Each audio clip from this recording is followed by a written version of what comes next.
Aujourd'hui, on est réunis pour parler, pour faire un débat, donc un débat intervenant concernant la chronologie en fait et les événements de Tunisie et de Libye depuis la Révolution. On va se concentrer sur la période après la chute de Ben Ali et l'arrêt des combats en Libye. Donc on va commencer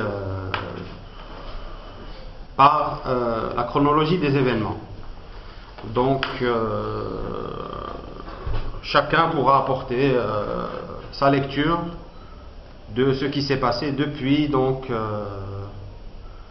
les événements qu'on a cités, donc la chute de Ben Ali et la mort aussi de Kadhafi, qui a plus ou moins signé l'arrêt des combats en Libye. Donc à celui qui veut commencer, qu'il intervienne et nous parle un peu de ce qui s'est passé en Tunisie, par exemple, depuis le départ de Ben Ali. Donc depuis maintenant 8 mois, est-ce que quelqu'un pourrait nous dire ce qui s'est un peu déroulé là-bas, la campagne électorale par exemple, les tensions qu'il y a eu entre on va dire partisans des progressistes et la tendance qu'on appelle islamiste. Est-ce que quelqu'un a une idée sur le sujet, pourrait nous dire les événements, nous parler par exemple des événements de l'Africa, de ce qu'il y a eu là-bas. Il y a eu des tensions entre les islamistes et contre la projection du film Laïcité Inch'Allah en Tunisie. Africa en Tunisie. Ça s'est passé quand? C'est que ça, j'ai raté. C'était avant le début de la campagne. Oui, c'est lui le film, effectivement. Voilà. Donc, Laïcité Inch'Allah, oui. Dans tous états de cause, effectivement, le Couloir Inch'Allah, quand j'ai vu avec quelques amis tunisiens, qu'est-ce qu'ils parlent le format effectivement du film, du documentaire, il parlait effectivement de la place de la femme dans la société et les libertés civiles à ce moment-là. Mais il faut savoir que Ben Ali, quand il a été au pouvoir, c'est qu'il y a eu un contrat social avec le peuple tunisien. Ils sont arrivés les années 87 avec le peuple tunisien. Donc en promettant effectivement la prospérité économique pour la Tunisie, en échange, effectivement, il faut réduire les libertés civiles. Donc, à ce moment-là, il y avait la position de la femme, l'enseignement qui a été évolué, et puis les droits de liberté en elles-mêmes pour l'exercice du militantisme et du politique, elle a été réduite. La preuve, on a vu par rapport aux partis politiques qui n'arrivaient pas effectivement à faire leur travail d'opposition. C'est pour ça qu'effectivement il y a eu ce déclencheur de la révolution par la nouvelle génération. On a vu ce qui s'est passé à Sidi Bouzid avec un jeune, on peut dire diplômé. On n'a pas laissé effectivement exercer son travail en tant que travailliste, on peut dire il vendait les bananes. Commerce informel, oui. Oui, on peut dire le commerce informel. Et à ce moment-là, c'est un élément effectivement déclencheur de la révolution tunisienne. Bien sûr, elle exprimait non seulement l'exaspération de la génération, et puis demande et un renouvellement, et pourquoi pas.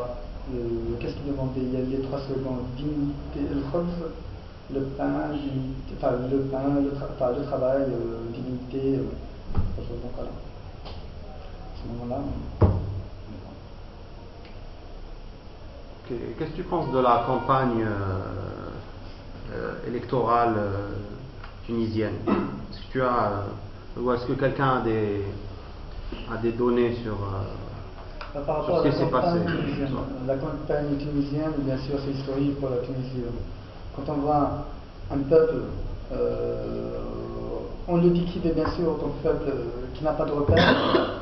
8 mois après la chute de Ben Ali, du régime de Ben Ali, donc tous les observateurs internationaux et surtout le regard de l'Algérie, de la diplomatie algérienne à l'égard de ce peuple, se disaient que oui, il y aura la remontée des islamistes, ils vont prendre le pouvoir, encore une fois, les droits, les libertés effectivement des citoyens vont être redressées. Or, c'est tout le contraire. D'ailleurs, ils l'ont prouvé. Ils l'ont prouvé le 21 octobre. Le 23 octobre. Donc, il y a eu effectivement des élections qui ont été faites à l'étranger du 19 au 21. Et le 23 octobre, c'est un dimanche auquel le peuple dit 7 millions, entre 6 et 5 millions de Tunisiens ont exprimé effectivement leur tendance, leur aspiration effectivement par rapport aux partis politiques qu'ils se identifiaient d'ailleurs. Donc le report effectivement des voix pour Nada, ça ne justifie pas bien sûr la remontée d'islamisme, bien au contraire. On savait qu'il y a eu des débats quand on regarde sur leur chaîne de télévision libre, comme Hannibal et le Wataniya. Donc il y avait effectivement toutes les tendances, les progressistes, le Hummel, il y avait des communistes. Voilà. Et le peuple effectivement a déterminé que Nahda soit pas majoritairement représentative, mais quand même c'est de préserver l'identité de la Tunisie en tant qu'un État de culture ou de confession effectivement musulmane. Donc là, c'est pas l'héritage bien sûr, mais il faut savoir, ce qu'il faut retenir, c'est qu'ils ne remettent pas en cause les droits des individus par rapport à leurs différences confessionnelles ou culturelles, on peut dire. Donc tu ne penses pas qu'il y a un double discours des islamistes Bien au contraire. Donc, quand on regarde le programme du Nahda, non seulement ils nous disent que le droit des femmes, les acquis des droits sociaux des femmes, je dirais pas de l'Ortabi, c'est plus Bourguiba, donc bien avant, et ils se disent nous, on ne touchera pas effectivement à ce droit qui est fondamental pour elle. Et plus encore, ils prennent des pas en avant. On prend un exemple, le congé de maternité par rapport à la femme en Tunisie, quand il y aura effectivement la rédaction bien sûr l'élaboration du texte ou de la constitution qui va se faire. D'ailleurs, ce qui est extraordinaire, c'est qu'après les élections, il y a eu les appels entre les progressistes communistes et les progressistes, bien sûr. Ils nous disent bien sûr, on appelle à l'effort national. Ce que le monde occidental n'arrive pas à le faire en ce moment, quand on voit le G20, l'Europe et tout ça. Donc on le voit effectivement en Tunisie, c'est extraordinaire. Donc, il y a un consensus national. Bien sûr, un consensus national qui se fait d'ailleurs. Il y aura l'élaboration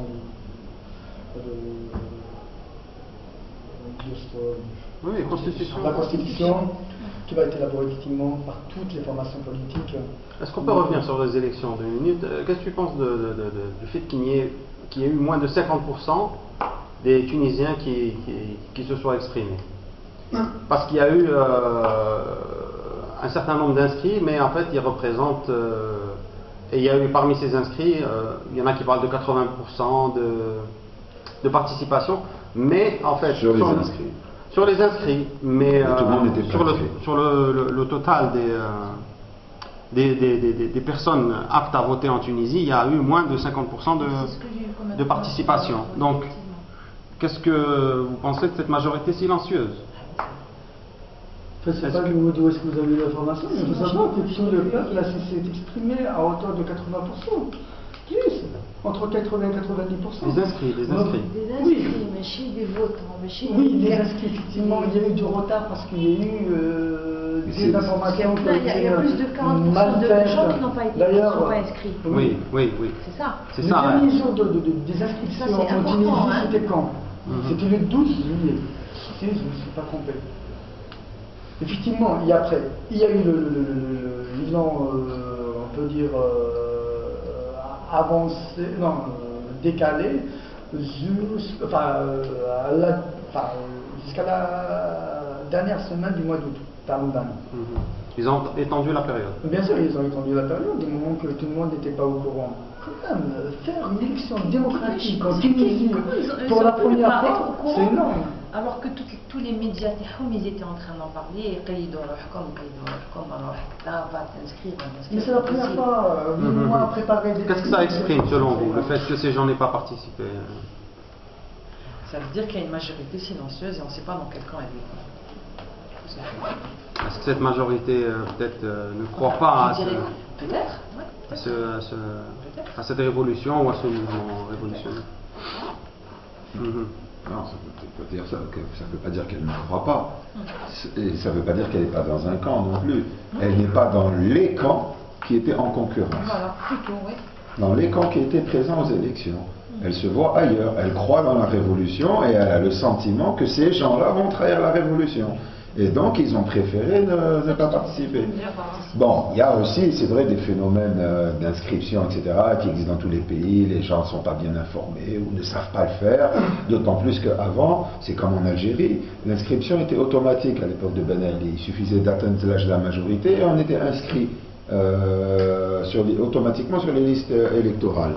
Là, il s'agissait d'aller faire le geste d'aller s'inscrire. Alors, il y a très certainement une partie qui n'a pas su, qui n'a pas été informée comment procéder.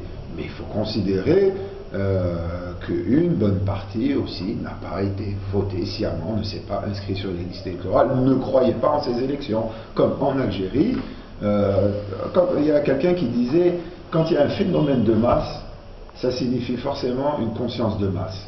Si c'était une faible partie de la population qui n'avait pas été votée, on pourrait considérer que c'est dû à l'erreur. Mais quand c'est la moitié de la population qui n'a pas été votée, ça signifie qu'il y a un message, il y a un sens politique.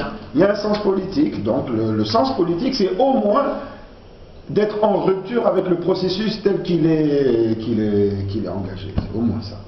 Après, en rupture, pourquoi, comment, etc. Alors, ça, c'est autre chose. Est-ce que c'est par rapport au fait que Sepsi dirigeait le pays, était à la tête du pays, un ancien du système, quoi? Pour ma part, je pense que oui. Oui, bien sûr, c'est évident. Les gens veulent... Parce que la deuxième des choses, et c'est là, il faut regarder toutes les expressions. Et toutes les expressions, que ce soit la participation ou que ce soit la non-participation, ont dit la même chose. Elles ont dit on veut la rupture avec l'ancien système. C'est-à-dire que les gens qui n'ont pas participé ont voulu dire on veut la rupture et ce processus ne nous garantit pas la rupture. Et ceux qui ont participé ont choisi le candidat ou les candidats, les listes qui leur ont paru justement le plus exprimer la rupture.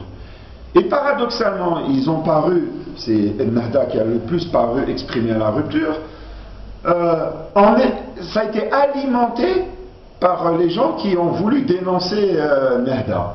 Et qui, en dénonçant Nahda, ont peut-être donné le sentiment de relayer le discours qui était celui du pouvoir d'avant. C'est-à-dire en diabolisant Nahda autour de la question de la religion, etc., ils ont donné finalement le sentiment de reproduire le discours qui était celui de Ben Ali.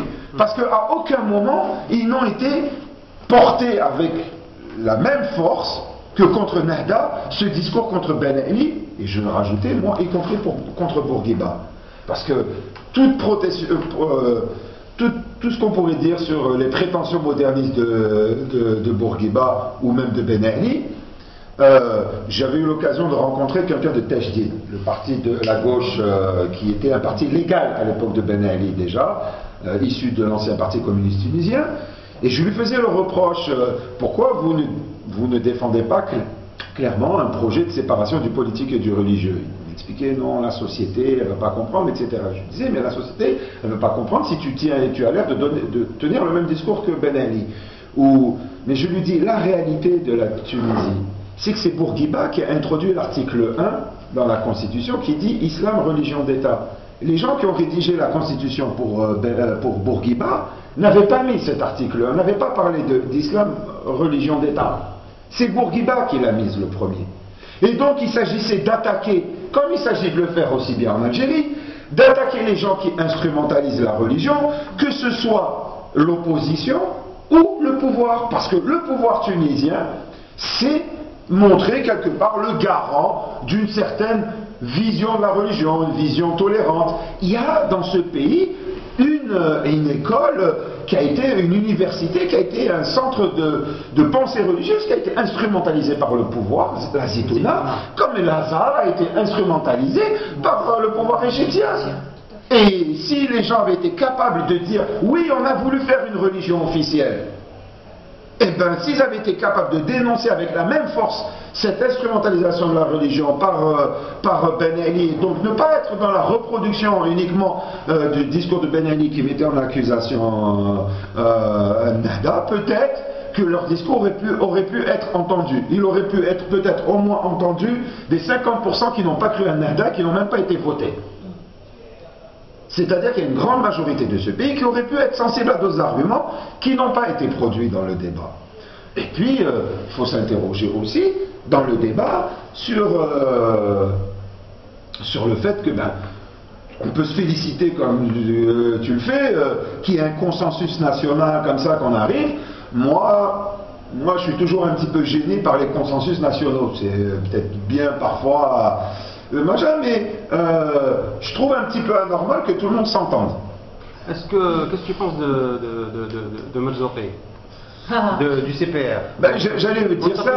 Lui, il a quand même des positions médianes et des positions médianes. Moi, je dis, oui. S'il peut aller dans un gouvernement avec Nahda, c'est qu'il partage beaucoup de choses avec lui. Voilà. Et fondamentalement, c'est ça que les gens ont été leur reprocher. Ceux qui n'ont pas été votés, ceux qui n'ont pas été sincères, c'est qu'ils leur ont dit vous partagez tout. Kif kif, kif kif. Et ils se retrouvent finalement, au gouvernement. La division, elle est latente entre ceux qui ont été votés, qui partageaient finalement les options économiques. Nahda, il est en train de dire moi je ne vais rien toucher. Moi, finalement, le régime économique de Ben Ali me va très bien et je garantis à tous les partenaires occidentaux et au monde entier qu'on ne va rien déranger, on ne va rien remettre en cause, etc. Moi, je dis, je m'excuse, il n'est pas flou, au contraire, il est très clair, je ne vais rien faire. Ni atteindre aux libertés, ni atteindre surtout pas à la liberté du commerce et des affaires. Parce que le fond de l'affaire, c'est celui-là, c'est qu'ils partagent les mêmes options finalement libérales du point de vue économique. Et c'est pour ça que tout de gauche qui se prétendent, Merzouki ou les autres machins, en vérité, tous ceux qui étaient, y compris du temps de Ben Ali, ils n'ont jamais été dérangés par les options économiques de ce pouvoir-là. Et c'est celle-là qu'ils partagent. Or, ceux qui se sont immolés par le feu, qui ont protesté, qui étaient dans la rue, c'est ceux qui contestaient ça. La dignité, le contenu qu'ils mettent à dignité, c'est contre les inégalités sociales. Quand ils disent du travail, le mouvement social a commencé, c'est pas uniquement avec l'immolation de Bouazizi. Il y avait depuis quelques années un grand mouvement au niveau de Gafsa. C'est les chômeurs qui se sont battus justement dans la région minière pour réclamer des emplois, etc. La prise en charge sociale et des choses comme ça. Donc c'est pas nouveau ce qui s'est passé. Donc on les a pas entendus hier quand ils protestaient à Gafsa, on les a pas entendus jusqu'à ce qu'ils se brûlent Bouazizi, on les entend toujours pas.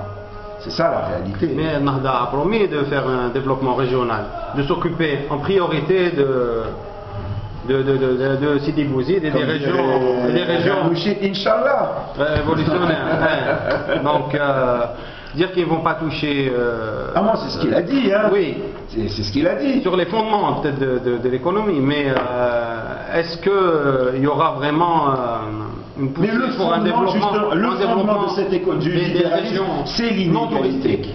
Le fondement de l'économie libérale, c'est l'inégalité. C'est permettre aux uns de s'enrichir au détriment des autres. Que ce soit qu'on s'enrichisse dans le tourisme ou dans la finance, etc., fondamentalement, est-ce que l'économie tunisienne va être mise à la disposition des Tunisiens? Est-ce que les Tunisiens vont être au cœur, le bien-être, l'épanouissement des Tunisiens va être au cœur de l'économie tunisienne, ou est-ce que ça va être l'enrichissement de quelques-uns qui va être au cœur de l'économie tunisienne? Je ne me semble pas, fondamentalement, que Ghannouchi vienne remettre en cause ce qui était le fondement. C'est ça le fondement. Peut-être aussi que c'est une peur et une non-expérience de gouvernance qui font que il n'avait qu'à pas se présenter aux élections.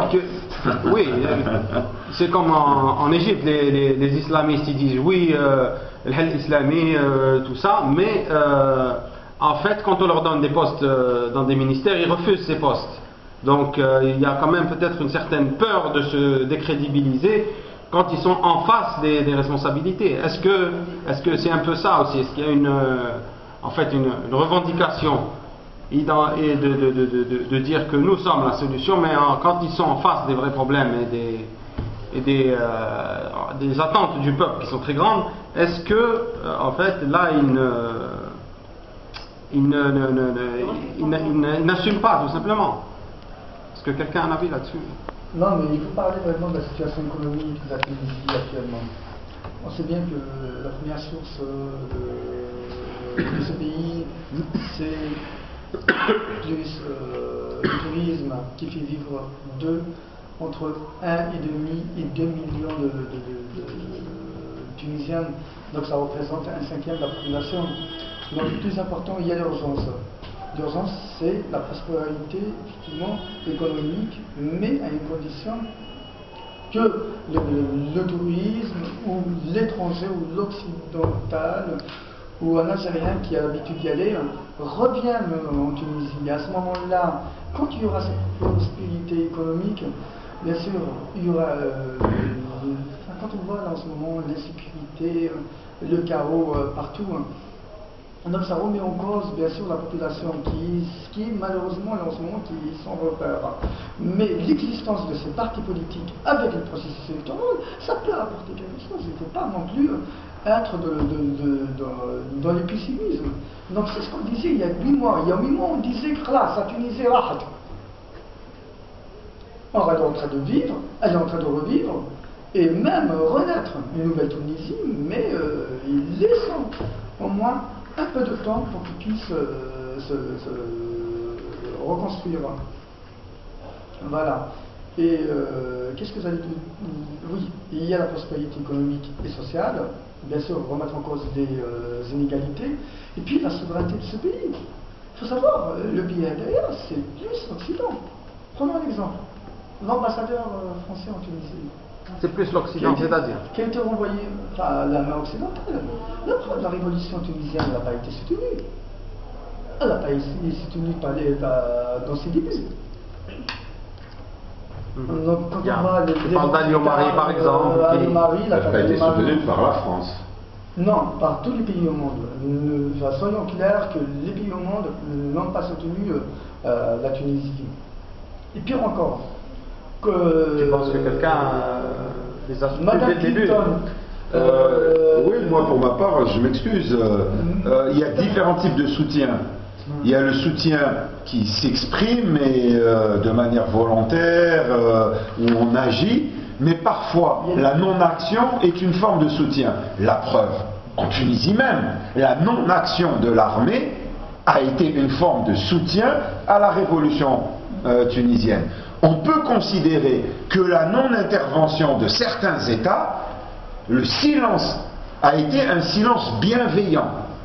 C'était des États qui avaient l'habitude, parfois, devant des mouvements de protestation, etc., d'intervenir pour apporter leur caution à des régimes et à des pouvoirs. La preuve en est, c'est que certains ont choisi ce mode. La France a choisi d'intervenir et de soutenir Ben Ali. Ça n'a pas été l'attitude de tous les États. Au début seulement. Hein? Au début. Oui. Par quelle manière? Dès le début, certains n'ont pas eu cette attitude. Ce silence-là, on peut considérer qu'il était un silence bienveillant. Tacite, un soutien tacite. C'est un soutien tacite. Maintenant, pour le pessimisme, je ne pense pas que les gens soient... C'est pas du pessimisme. Enfin, si, c'est une forme de pessimisme, on va les dire... par rapport au résultat, on n'est pas obligé d'être satisfait de la victoire de Nahda. Moi, je ne considère pas que c'est une avancée démocratique irrésistible. Mais en même temps, ça ne signifie pas effectivement qu'on est dans un scénario catastrophe. Se considère dans un scénario catastrophe. On pourrait se considérer dans un scénario catastrophe si Nahda c'était l'équivalent du fils. C'est pas du tout le cas. C'est pas du tout le cas. Même si Ranouchi fut à une époque un des conseillers de Abbasi Madani. Mais il a, disons, depuis longtemps exprimé d'autres options, et très certainement le temps faisant les choses, et pas que le temps, mais les résistances en Algérie, la guerre contre le terrorisme depuis le 11 septembre 2001, et les coups portés aussi par le régime de Ben Ali à Ennahda, tout ça, les résistances de la société tunisienne aussi, et c'est ça, moi, qui me donne le plus confiance. J'avais raison d'évoquer un petit peu le dynamisme de cette société, fait que c'est ça, les véritables garde-fous sont ceux-là. Malheureusement, c'est pas la classe politique tunisienne dans les expressions qui ont pu apparaître à l'occasion des élections et dans la campagne électorale, mais plus le dynamisme de cette société qui a été capable de se mobiliser pour dénoncer Ben Ali, qui peut donner de l'espoir. Et donc, pour reprendre une expression célèbre, face au pessimisme du réel, il faut opposer l'optimisme de la volonté. Et donc voilà, je pense qu'il y a de la volonté chez les Tunisiens. Et ils en sont où maintenant, les Tunisiens, en ce moment, maintenant? Qu'est-ce qui se passe? Ils sont en train de faire donc pour faire une constitution. Ça en est où tout ça? Donc le CPR par exemple se plaint de Sepsi qui est en train de freiner les choses. En fait, il dit que les anciens gars du système doivent partir et qu'ils sont en train d'entraver le processus. Il n'y a pas encore de Majlis ici. Qu'est-ce qui se passe? Qu'est-ce qui bloque? Est-ce qu'il y a des blocages? Où ça en est? Est-ce que quelqu'un pourrait nous dire qu'est-ce qui se passe? Par exemple, Ennahda, ou alors quel est leur programme aussi? Donc on en a parlé brièvement tout à l'heure. Donc Ennahda fait, comment dire, ne va pas trop toucher au système déjà existant, mais où ça en est? Le consensus national aussi. Qu'est-ce qu'on pourrait dire du consensus national? L'alliance en fait CPR, Ennahda et les trois premiers, et Takatul, le mouvement progressiste. Comment ça se fait que le mouvement progressiste s'allie à Ennahda? Donc est-ce que c'est des manœuvres politiques ou est-ce qu'il y a un vrai consensus? Toutes ces questions méritent qu'on en parle. Qu'est-ce qu'on attend de la Tunisie?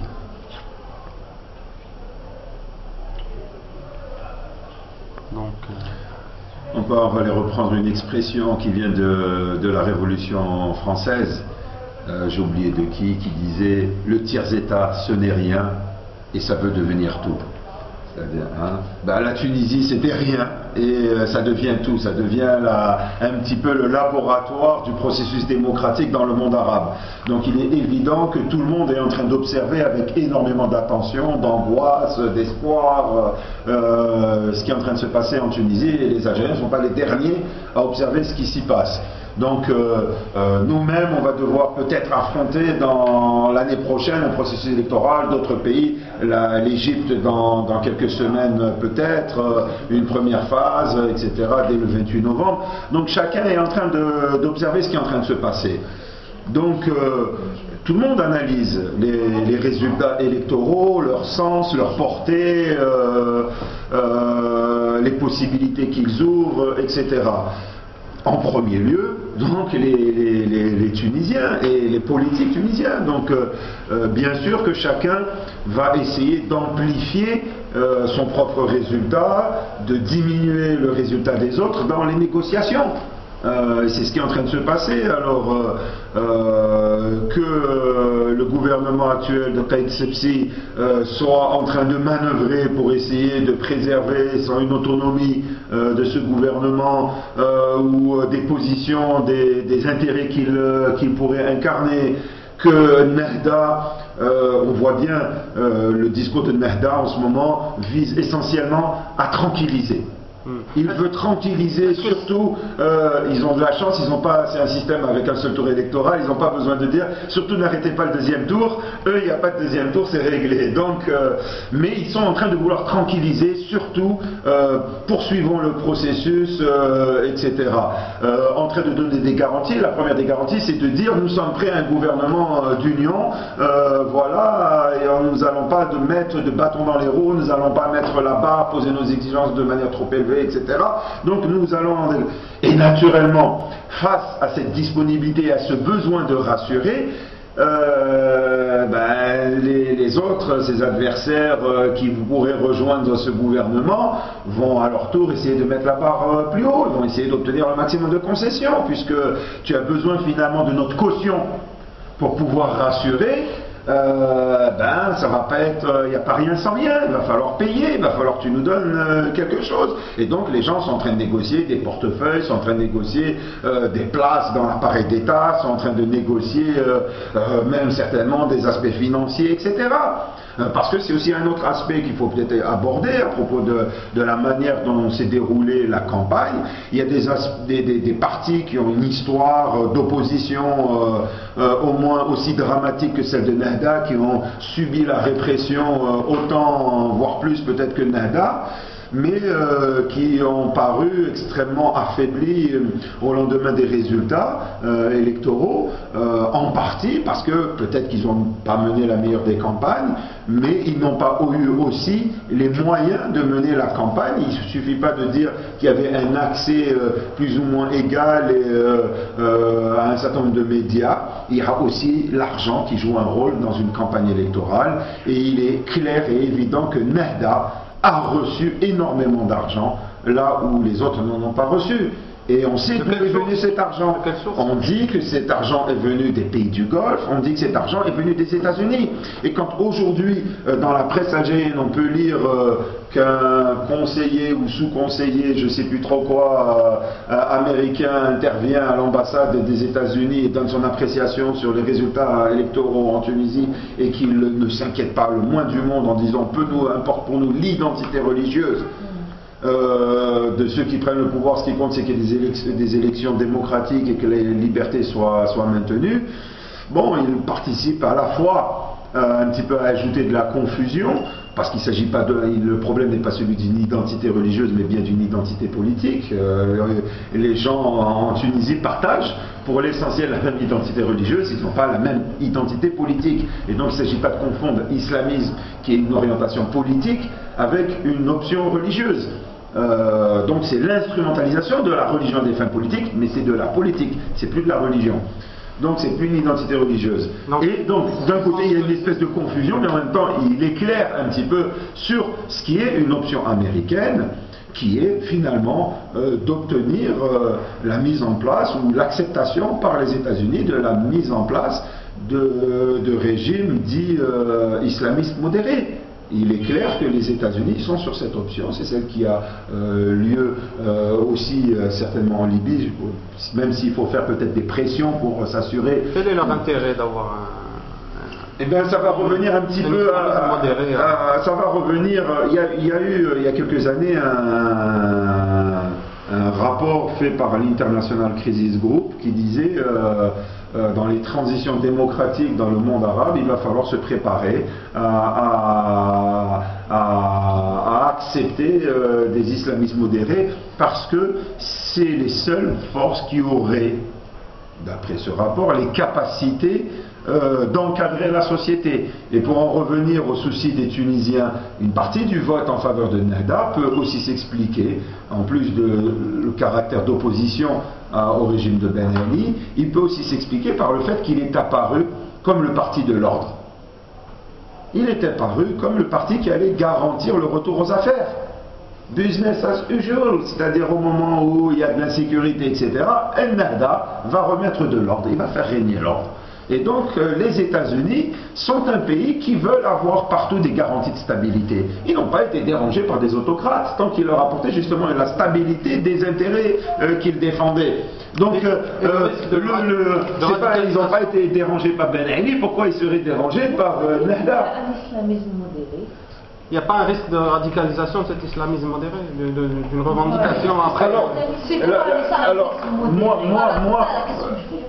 L'islamisme modéré peut exister comme ça, il va correspondre. C'est un discours, c'est des intérêts qui ne sont pas les mêmes que ceux de l'islamisme, on va le dire, radical. Comme il existe une gauche modérée, une gauche radicale, il existe une droite libérale et une extrême droite. Donc ça existe. Ça voudrait dire qu'il y a des différences. Elles existent, elles sont réelles. Maintenant, la question est de se poser.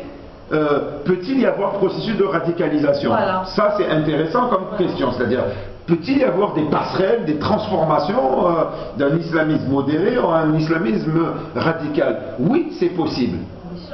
Mais il peut se passer aussi l'effet inverse. Alors moi on a un schéma en Algérie qui nous fait un petit peu absolutiser le sens, on va les dire, de ces transformations. Le schéma en Algérie, c'était celui où on avait un islamisme radical qui était l'aile marchande de l'islamisme. Et donc qui a amené tous les segments de l'islamisme à se soumettre à sa logique.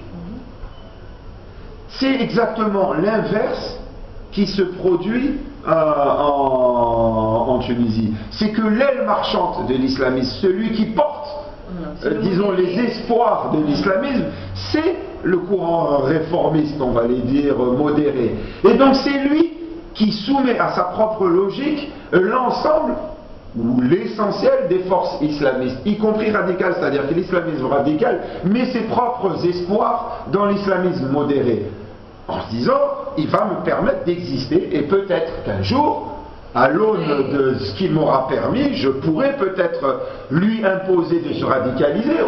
Mais donc on est dans ces processus-là, c'est-à-dire regardons quelle est la force hégémonique dans le camp islamiste. Si c'est l'islamisme modéré, tant que les conditions qui lui ont permis d'assurer son hégémonie ne sont pas transformées, et en faveur de l'islamisme radical, il ne faut pas craindre qu'il se radicalise. Donc le souhait que peuvent avoir les Tunisiens, c'est de voir, malgré tout, les conditions qui ont permis l'hégémonie de Nahda disparaître, mais de permettre que ces conditions disparaissent au bénéfice de courants démocratiques radicaux, pas au bénéfice d'islamismes radicaux. Voilà, ça il faut y travailler, ça veut y travailler. Hein. Mais il faut savoir que la société tunisienne, comme tu l'as bien dit tout à l'heure, donc il y a une forte attente sociale. Donc effectivement, le projet de Nahda ou le discours populiste, puisque d'après ce que tu dis, le discours populiste de Nahda qui retourne aux valeurs fondamentales comme la solidarité, on sait bien que la Tunisie, après, au moment de Ben Ali, il y avait l'individualisme, donc qui a été effectivement copié par l'Occident, de ce fait que revenir à ce dernier, s'il est important pour relever la tête, on peut dire, des familles tunisiennes qui se trouvent dans une situation non seulement assez précaire, et deuxièmement, c'est que il faut qu'on croie à quelque chose, que ce que propose Nahda effectivement entre la religion, Dieu, il faut se référer effectivement à lui, peut-être en on va avoir quelque chose, et en même temps, c'est l'éducation, et comme tu l'as bien dit toi-même, c'est de l'ordre qui va apporter. Mais je ne pense pas que la société tunisienne, elle va se radicaliser du moment qu'il y a ces réformateurs, les indépendantistes, des nationalistes tunisiens qui vont leur faire barrage. Donc la Constitution, encore une fois, elle ne va pas remettre en cause les libertés ou la radicalisation de la société tunisienne. Moi, j'espère que la société tunisienne va se radicaliser pour ma part. J'espère qu'elle se radicalisera dans le sens de la démocratie. Parce que justement, une des principales vertus ou défauts de l'islamisme modéré, c'est peut-être d'entraver d'une certaine manière l'islamisme radical, mais c'est aussi d'entraver le radicalisme démocratique. C'est un petit peu le discours de Bouteflika en Algérie, justement, qui, au nom de la concorde civile, de la réconciliation, du consensus, renvoie dos à dos ce qu'il appelle deux extrémismes, c'est-à-dire d'un côté l'islamisme radical et de l'autre côté les laïcs. Il les renvoie dos à dos. C'est précisément le même type de discours dans lequel est Nahda. Et moi, ce que je souhaite, c'est qu'il y ait une radicalisation dans le sens des démocrates, dans ceux qui veulent la séparation du politique et du religieux. Je ne pense pas que le retour... Sur telle forme, parce que la Tunisie, on a évoqué la dernière fois quand on discutait, la Constitution, bien sûr, elle va garantir la sécularisation entre l'État et du religieux, en mettant en place une autorité qui va surveiller effectivement les religieux, les imams. Je ne pense pas que... moi je sais pas, la Constitution, c'est la Constituante qui va la faire, elle n'est pas encore écrite, si tu es aussi certain de ce qu'il va être, c'était même pas la peine d'aller voter dans ce cas-là, puisqu'ils ont été choisir des gens qui vont la rédiger cette Constitution. Je suis d'accord, mais quand même, la sécularisation de l'État avec le religieux, c'est d'identifier effectivement... un référendum. Ça aussi, c'est une question qu'il faut se poser. Peut-être que ça peut être une manière, un terrain de lutte pour ceux qui n'ont pas emporté, disons, les suffrages, ou ceux qui n'ont pas participé au suffrage de cette constituante. Ils ont peut-être une session de rattrapage, c'est d'exiger que la Constitution soit soumise à référendum. Ça peut être un terrain de bataille. C'est un terrain de bataille, effectivement. Il y a des gens qui disent que il faut pas mettre. C'est prévu dans le processus. Dans le programme, effectivement, il y aura effectivement la Constitution qui va être élaborée, premièrement, deuxièmement, le référendum, et troisièmement, on sait bien qu'il y aura des élections législatives. Et suite à ça, il y aura le gouvernement qui va peut-être, le gouvernement provisoire, tel qu'il est là maintenant, il va céder. Et il y aura ministre, il y aura à ce moment-là, il y aura les élus qui vont se présenter pour les élections effectivement finales, les présidentielles. Je ne sais pas si c'est un régime, ce sera un régime parlementaire ou présidentiel. Oui, Nahda est plus pour un régime parlementaire et apparemment, en fait, c'est pour couper avec l'ancien système. Et le consensus national, apparemment, le CPR est d'accord là-dessus. Tekatoul, je pense qu'il n'a pas émis vraiment il y a bien de d'opposition à ça. Les indépendantistes qui sont mais présentés, ils sont sur la question des élections, il y a beaucoup de gens qui disent que ça fait trop d'élections, les législatives, les présidentielles et après la constituante. Donc la constitution, il y a des gens qui disent qu'il faudrait diminuer le nombre d'élections, un référendum sur la constitution, pas beaucoup de monde en parle, mais ça va faire 4 élections, donc la constitution. Oui, bon, les gens n'ont déjà pas participé à une seule, donc si on met 4 élections. C'est beaucoup. C'est beaucoup s'ils participent à une seule. C'est rien. Non, oui, non, ça ils n'ont pas déjà participé à c'est une. déjà beaucoup, c'est-à-dire, vous dites là, ils participent à une seule. C'est-à-dire qu'une seule élection, leur a posé problème, 50% d'abstention. Quelle est peur qu'ils s'usent un peu plus échéance après échéance. Il y a des gens qui disent qu'il faut aussi c'est-à-dire commencer le travail. Il y en a marre des hukumat mu'aqqata, des gouvernements provisoires, tout ça. Ils disent qu'il faut commencer à travailler, quoi. Du jugement jugement des pro-Ben Ali et tout ça. Tout à l'heure, on avait parlé d'entrave au processus de la part du gouvernement actuel. Est-ce que ce n'est pas justement pour retarder au maximum l'échéance du règlement de compte, quoi, du jugement des gens qui ont profité du système et voilà, qui se sont enrichis sur le dos des Tunisiens? Est-ce que, parce que c'est ce que demande aussi une partie des Tunisiens, ils demandent d'abord justice, donc pour pouvoir en fait avancer, voilà, ouvrir une nouvelle page de la Tunisie.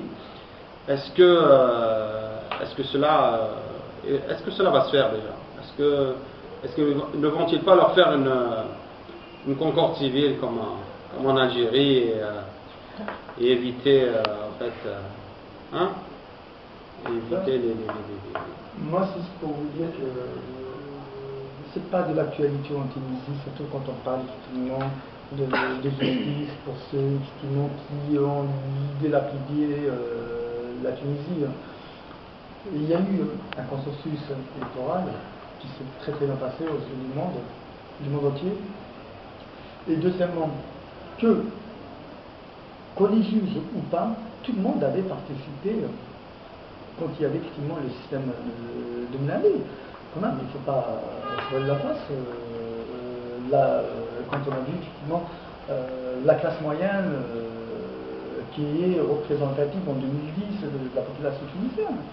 Donc elle avait accès effectivement à des biens, à des crédits, mais en oubliant effectivement la classe la plus précaire qui est dans le sud. La preuve, donc la révolution s'est commencée dans le sud de la Tunisie. C'est pour ça qu'il y a eu effectivement ce genre d'injustice sociale qui s'est exprimée à travers la population. Mais moi, ce qui nous concerne, ou ce qui concerne effectivement la population tunisienne, c'est que là maintenant, c'est de travailler sur la Constitution, qu'elle soit représentative de la population. Il y aura une commission, bien sûr, pourquoi pas de vérité pour ceux effectivement qui ont participé quand il y avait effectivement le parti du RCD. Et d'ailleurs, ils ont été exclus aux élections, les élections constituantes, l'Assemblée constituante, même s'ils ne seraient pas d'accord. Donc le RCD, il doit exister, c'est un parti comme les autres, qu'ils ont participé ou pas, chacun effectivement a sa manière de... Et la Chine n'a pas été arrêtée. Malheureusement, tous. Donc voilà. Concernant le ministère de l'Intérieur, quelle est la lecture que vous faites du fait qu'on n'a pas changé les gens au ministère de l'Intérieur, le ministère de la répression, quoi, le ministère qui était l'instrument pour gérer la société tunisienne, quoi. Qu'est-ce qui fait que les gens, par exemple, se demandent pourquoi regrettent le fait qu'on n'ait pas changé les têtes du ministère de l'Intérieur. Donc, est-ce que en fait, a-t-on vraiment fait Israt Nidam, comme ils disent, en Tunisie? Ou alors, l'armée, de toute façon, est toujours là. Et est-ce qu'elle ne va pas aussi entraver le processus démocratique? Donc, quels sont les défis qui attendent les Tunisiens? Bien sûr. Je pense qu'en 8 mois, ils ont soulevé ces défis. La preuve, il y a eu des renouveaux au sein du ministère. Mais le plus important, c'est pas... faut pas qu'on s'attaque effectivement à la haute autorité sans les ministères, s'ils sont représentatifs ou pas, où ils ont joué un rôle. Le système est là, l'un des cœurs du système est là. Non, le plus important, ce sont des inspecteurs qui ont été renouvelés pour effectivement sécuriser effectivement la population. Quand on va à Sousse, j'ai des amis, quand ils me disent, c'est pas l'inspecteur que j'ai vu auparavant. Il y a eu des changements. Moi, si je vais encore prendre le contre-pied, je m'excuse, ça commence à devenir un peu malin, mais d'abord sur la première idée, c'est que la société, ayant bénéficié d'un certain nombre d'avantages, a majoritairement cautionné le système de Ben Ali. Je ne crois pas à cette thèse-là. justement ce qui est une des caractéristiques du régime de Ben Ali, c'est son caractère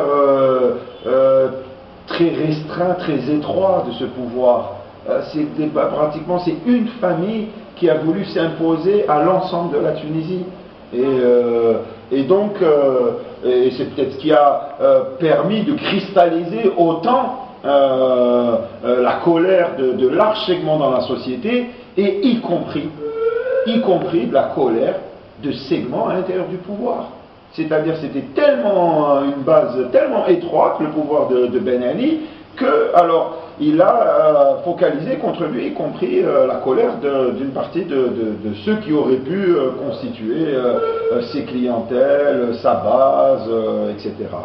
Alors c'est de cela dont on se pose la question, faut-il ou pas les juger? Quel rôle peuvent-ils ou ne pas jouer? Et donc quand on parle de... Parce qu'il apparaît qu'une partie du pouvoir de Ben Ali, des gens qui faisaient partie des institutions du système de Ben Ali, a joué un rôle contre Ben Ali. Et donc, en disant, est-ce qu'il faut juger tout le monde, il faut les hang them all, comme on dirait dans les westerns avec Clint Eastwood, pendez-les tous, on risque, certains se disent, de pendre aussi une partie des gentils. Et une partie de ces, entre guillemets, je dis les gentils, ne sont peut-être pas si gentils et si désintéressés que ça, et sont peut-être des gens, effectivement, qui bloquent le processus. Donc on est face à ça. Ça nous ramène donc à la nature des forces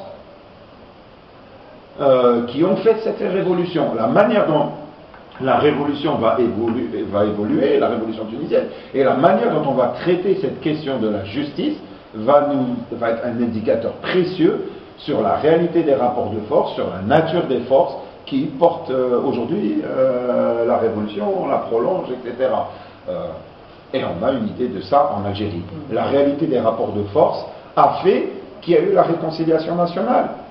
Si on avait été dans un autre pays avec d'autres rapports de force, etc., on n'aurait non pas eu la réconciliation nationale, on aurait eu un Nuremberg.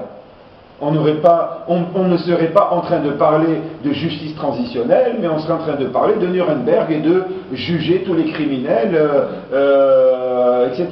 Aujourd'hui, on parle au mieux de justice transitionnelle, du style, bon, on va pas vous pendre puisque vous voulez pas qu'on vous pende, donc au moins dites on a tué, etc. Bon, voilà, c'est ça la réalité des rapports de force. Ça ne veut pas dire que cette réalité-là n'évoluera pas. On le voit avec les pays d'Amérique latine.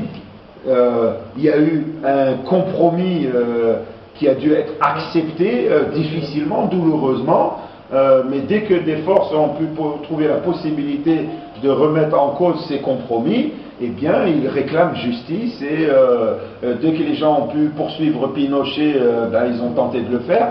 Cette fois-ci, ce n'est plus le rapport de force nationale qui leur a interdit de le juger, mais le rapport de force international qui a permis à Pinochet d'échapper à la justice. Et c'est aussi un indicateur sur la réalité, sur la nature des forces qui ont porté Pinochet au pouvoir, etc. Donc ça va être des choses qui vont éclairer, mais je pense que justement une grande partie de ceux qui n'ont pas participé aux élections ont le sentiment que justice ne leur a pas été rendu. Et ils ont le sentiment que ceux qui ont participé aux élections ont pris de la justice que ce qu'ils voulaient bien en prendre. Ils sont un peu à l'aise quand Nahda s'en va aux élections alors qu'il a été victime de la répression, etc.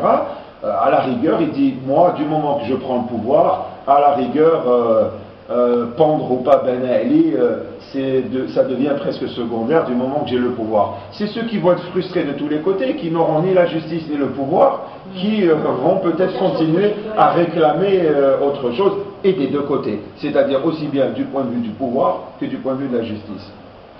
C'est surtout, si je peux me permettre, les Tunisiens ne sont pas prêts pour ouvrir la boîte de Pandore, ou voir les squelettes dans les placards de chacun. Parce que chacun des Tunisiens, soit Nahda, soit les autres partis, chacun a quelque chose à se reprocher. S'ils disent Nahda, ils ont eu une expérience avec le fils en Algérie, et qu'il a été conseiller de Abbas Madani, il a tiré des leçons de la justice. Il ne veut pas faire les mêmes erreurs. Ça, on est tous d'accord. Mais ils ont une autre stratégie. Eux, le Nahda, ils jouent à la durée, à la longue. C'est sur la durée qu'ils vont gagner le Nahda. C'est pas sur. Ils ont créé leur base en Tunisie depuis des années. Ils ont fait des bases. Ils travaillent dans le secret, discrètement, mais ils ont fait une forte base dans les milieux sociaux tunisiens. C'est pour ça qu'elle est montée à 40%. C'est tout. Donc, pour toi, il n'y aura pas de. Il n'y aura pas de justice, il n'y aura pas de jugement. Sincèrement, il y aura des gens qu'on mettra des boucs émissaires, mais les vraies personnes, je ne pense pas qu'elles seront inquiétées. Contrairement à Quelle vous, personne? mais contrairement à vous, Ceux qui participaient vraiment, qui ont eu vraiment du sang sur les mains. Bien sûr. Ils sont pas inquiets. C'est un peu. C'est-à-dire quand on a lancé ce débat par rapport à l'évolution dans la Libye et la Tunisie, c'était pas une nécessité. C'était quoi la nécessité? Pour nous, quelque chose qui s'est révélé comme ça brutalement et brusquement, c'est les révolutions arabes. Il y a eu des expériences comme ça dans les pays arabes, il y a eu un soulèvement populaire, et on parle d'un point de vue, c'est-à-dire plus ou moins non objectif. Est-ce que justement les révolutions arabes sont des moments de rupture brutale, comme ça par rapport à un ordre établi, c'est-à-dire une fracture comme ça articulée et brutale, ça donne un système autre, ou ce n'est qu'un moment de rupture, un premier moment de rupture par rapport à un ordre établi, qui sont les révolutions, c'est-à-dire les peuples sortent dans la rue pour réclamer plus de liberté et plus de justice. Dans les révolutions arabes, les gens sont sortis qui n'étaient pas structurés, c'était juste une révolte populaire, les gens ont exprimé une radicalité, non pas par rapport à un système, mais par rapport à une situation sociale. Ça veut dire ils n'ont pas présenté un modèle, ils n'ont pas dit nous on est pour un État islamique, il n'y avait pas ce mot d'ordre dans ces révolutions en disant la solution c'est l'islam. Ils n'ont pas présenté aussi la chose de cette manière, que la solution c'est la démocratie. Les gens sont sortis pour justement exprimer leurs besoins par rapport à plus de justice et à plus de liberté. Le résultat, justement, en Libye, il ne reflète, ce n'est pas une surprise. C'est-à-dire, pour moi, ce n'était pas une surprise. C'est-à-dire, c'est une représentation, une configuration objective de quelque chose qui se passait dans la société tunisienne. Ça veut dire que Nahda avec 40%, ce n'est pas une surprise, ça veut dire ce n'est pas une remontée de l'islamisme. C'est pas trop important, bien sûr. Bien sûr. Ça aurait été 80%. Là, on peut dire que c'est une remontée de l'islamisme, mais c'est une reconfiguration politique des forces qu'il y avait dans la société. Oui, mais 40%, c'est pas négligé quand même. 40%, je te dis, c'est-à-dire 40% parmi les 50 inscrits qui ont voté, c'est insignifiant par rapport aux forces réelles qu'il y a dans la société. Maintenant, le résultat, comment l'exprimer et comment lui donner une lecture politique, ça c'est autre chose. Aujourd'hui, les forces qui étaient en confrontation avec le pouvoir de Ben Ali ne l'étaient pas dans le sens où ils portaient un changement radical par rapport au système posé. C'est-à-dire les libéraux qui étaient en confrontation avec Ben Ali, ce n'est pas parce qu'ils voulaient un État démocratique et progressiste pour la Tunisie. C'est tout simplement qu'ils n'étaient pas impliqués dans le jeu politique. C'est comme ce que tu dis, les forces libérales, je donne l'exemple, les forces libérales qui sont en Algérie ne sont pas en confrontation avec le pouvoir en place parce qu'ils veulent un État démocratique et progressiste, c'est parce qu'ils pensent que ce pouvoir-là n'est pas aussi libéral qu'ils le veulent. Ils ne sont pas prêts à assumer les responsabilités. Ils sont juste là pour dénoncer. Oui, ils veulent être intégrés dans le jeu politique pour mieux avancer leurs intérêts libéraux. Dans la société tunisienne, ça s'est passé de la même manière. Ça veut dire que les gens qui étaient dans la confrontation, c'est une classe politique aussi obsolète que la nôtre, qui est dans un compromis, mais elle était plus ou moins fauchée par une révolution populaire, donc elle a surfé sur cette révolution, mais comme la société n'était pas structurée autrement que par ces partis-là, il n'y avait pas un mouvement populaire, unanime, structuré, qui avait un projet de société. Justement, il y a eu une révolution, il y a eu des aspirations qui ont été lancées. Après, les forces politiques ont surfé et ont récupéré cette révolution, chacun dans ses intérêts. Les libéraux ont axé leur... C'est pas ce qui s'est passé chez nous en 88. C'est pas la même, configuration. Ça veut dire, c'était une révolution chez nous. Ça veut dire quoi? Ça veut dire que c'est un processus qui s'est fait à l'inverse. Ça veut dire chez nous, c'était dans un sens, mais il a les mêmes caractéristiques en Tunisie, mais il s'est fait dans un sens inverse. Ça veut dire que les forces qui ont surfé sur la révolution ont récupéré ce mouvement parce qu'ils ont une structure, une organisation, des leaders, des leaders d'opinion. Ils ont récupéré cette force-là et chacun l'a récupéré dans ses intérêts, justement, politiques et idéologiques. Tu as les islamistes, ils ont récupéré quelque chose dans la société. C'est quoi cette société?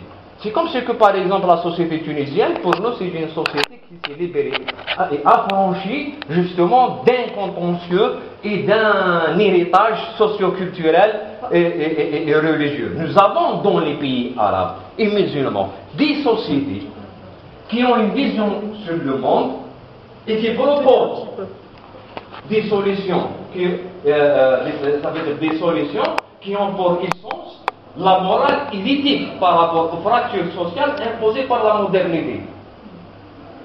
Les islamistes ont récupéré ça pour dire voilà que l'islam peut être la solution, mais en n'étant pas hégémonique, en n'étant pas pensée unique, ça veut dire qu'on peut composer avec les forces qu'il y a dans la société, même si elles sont contradictoires, parce que le lien entre nous, ce n'est pas les libertés, mais ce qu'il y a entre nous, c'est le social. Ça veut dire qu'on peut vivre dans un état. Pourquoi ils vont pas entraver les libertés individuelles, tu les crois? Ça veut dire qu'ils vont tenter